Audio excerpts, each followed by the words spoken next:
नमस्कार।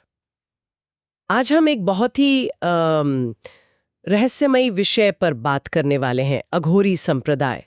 हमारे पास अघोरी संप्रदाय उद्भव, दर्शन और मृत्यु साधना लेख से कुछ अंश हैं, तो कोशिश रहेगी कि इसके मूल सिद्धांतों को समझें, खासकर मौत को लेकर उनका नजरिया क्या है, उनकी साधनाएं कैसी हैं। चलिए शुरू करते हैं। जी बिल्कुल, दिलचस्प विषय है ये।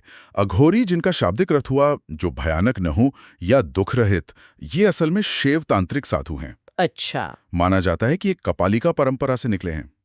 कपालिका वो पुरानी तांत्रिक शाखा थी जो अपने गैर पारंपरिक रिवाजों के लिए जानी जाती थी। हाँ, सुना है उनके बारे में। इनका इतिहास मध्यकालीन भारत तक जाता है, करीब 4वीं से 8वीं शताब्दी। हालांकि बाद में बाबा कीनाराम का नाम भी आता है। 17वीं 18वीं सदी में। और आदिगुरु दत्तात्रेय का भी जिक्र होता है शायद। हाँ, उनका भी जिक्र है। पुराणों में कभी-कभी उनका संबंध वाममार्गी साधनाओं से भी जोड़ा जाता है, मतलब वो साधनाएं जिनमें वर्जित माने जाने वाले तत्वों का प्रयोग होता है।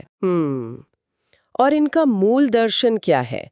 लेख कहता है कि ये अद्वैत वेदांत को मानते हैं, यानी आत्मा परमात्मा एक। हाँ बिल्कुल, यही केंद्रीय विचार है। उनके लिए पवित्र अपवित्र, जीवन मृत्यु, अच्छा बुरा, ये सारे भेद जो हैं वो सिर्फ माया है, भ्रम है। तो फिर वो जानबूझकर ऐसी चीजें क्यों अपनाते हैं जिन्हें समाज ठीक नहीं मानता, जैसे मदिरा, मांस या मानव अवशेष?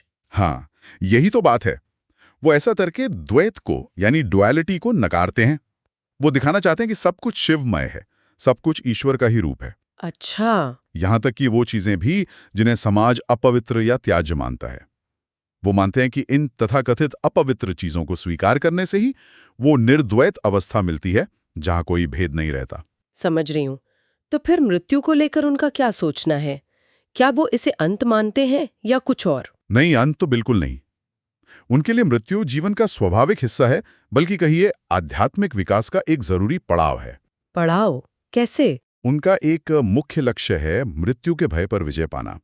जैसा रोन बैरेट ने अपने शोध में कहा है, वो दिव्य तत्व को हर चीज में देखते हैं, सब कुछ में। हर चीज में?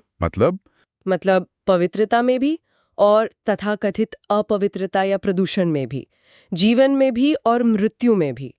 इसीलिए तो शमशान भूमि उनकी मुख्य उपासना की जगह है।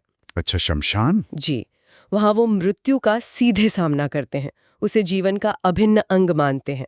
वहीं वो शव साधना या शमशान तारा की पूजा करते हैं। ये साधनाएं क्या हैं?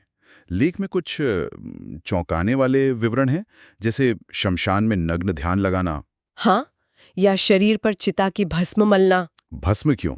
ये याद दिलाने के लिए कि अंत में सब कुछ राख ही हो जाना है। नश्वरता का प्रतीक है ये। और मानव अवशेषों का प्रयोग भी होता है। जैसे कि